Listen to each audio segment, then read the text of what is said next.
Francisco and the Valley is a great centrifuge, right? It's a great centrifuge for learning at an accelerated pace, for talking to a lot of people.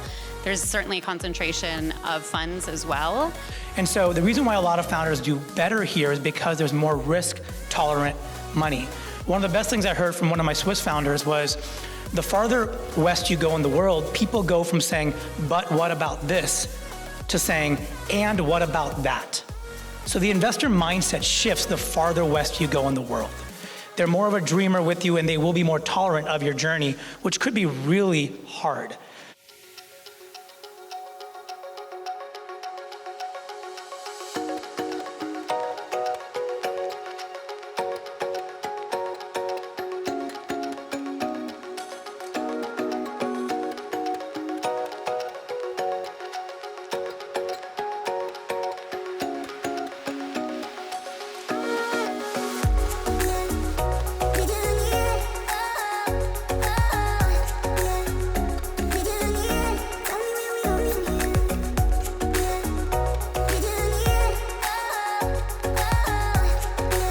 One thing that we learned about fundraising here is we came in and we're a couple of kids from Brazil trying to make it in Silicon Valley, and we thought that it was this land of opportunity where everyone makes it, but we learned that it's a place that is very addicted to its own brands.